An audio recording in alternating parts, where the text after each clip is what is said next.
From that now, and the African football fraternity is mourning the death of former Nigeria captain and coach Stephen Keshi from a cardiac arrest at the age of 54. Keshi died suddenly in the early hours of Wednesday morning in Benin City in southern Nigeria. He was planning to return to his base in the United States later that day, we are told. His friends say that Keshi was in good health and had no previous heart problems. After winning 64 Nigeria Cups as a central defender between 1981 and 1995, Keshi had 3 stints in charge of Togo before taking over as Nigeria coach in 2011. He also coached Mali between 2008 and 2010.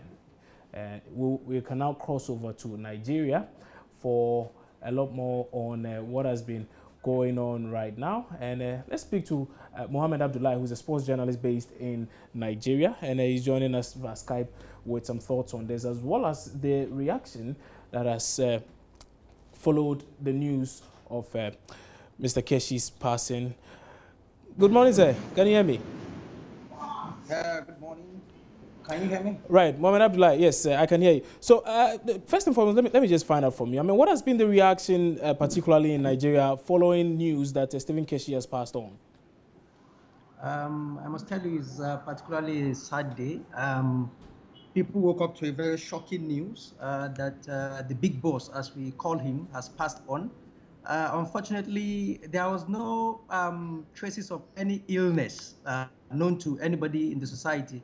I mean, in Nigeria, before this very shocking news in the early hours of today. So it's actually a very shocking news. And if you go on Twitter right now, hello, can you hear me? Are you there? Yes, I can hear you.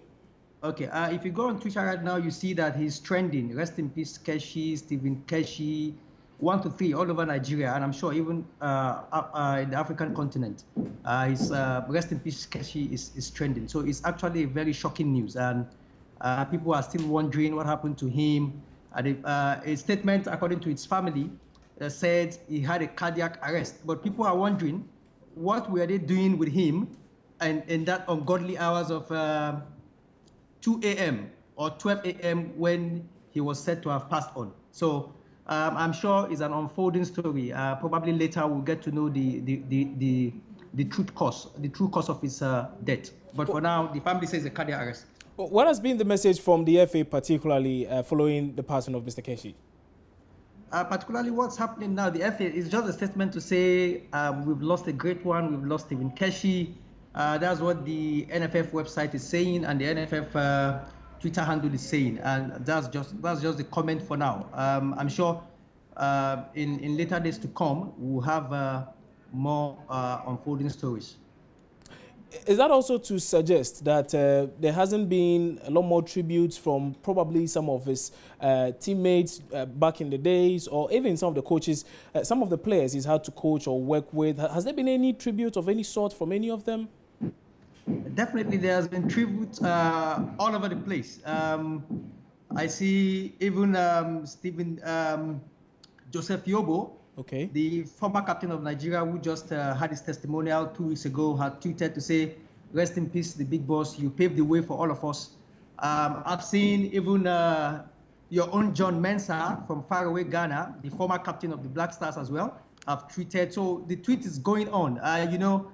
Thank God to social media now. You actually do not need to start writing letters or to go start signing condolences before you pass across your message. So on Twitter is buzzing.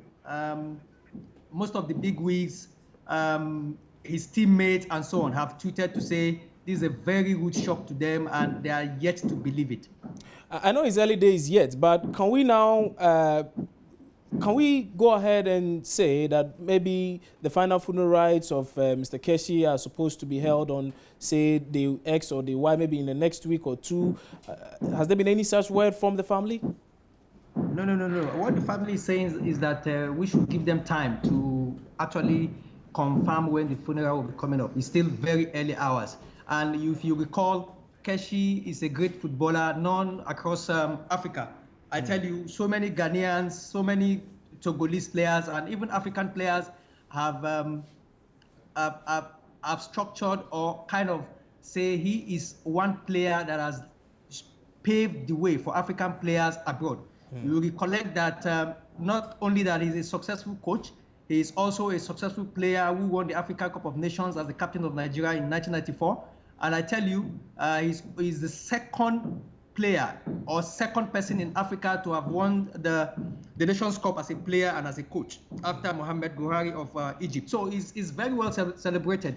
It's very well known. So it's not something that will be rushed upon. I'm sure definitely, I'm not saying authoritatively, but I want to say it might even be a state burial, considering what he has done for the national team as a player and as a coach of the Nigerian national team. Okay. Mohamed Abdullahi, many thanks for your time on News Desk this morning. We'll be coming back to you a bit later on for a lot more. And Mohamed Abdullahi is actually a sports journalist based in Nigeria. He brought us thoughts from Nigeria following the passage of Mr. Stephen Keshi, who was at one point in time a footballer for the Nigerian team, and he later on became a national team coach. You're watching News Desk here on the Joy News channel on Multi TV. We're taking a break. When we come back, we'll bring you updates in business and then some more sports. Stay on.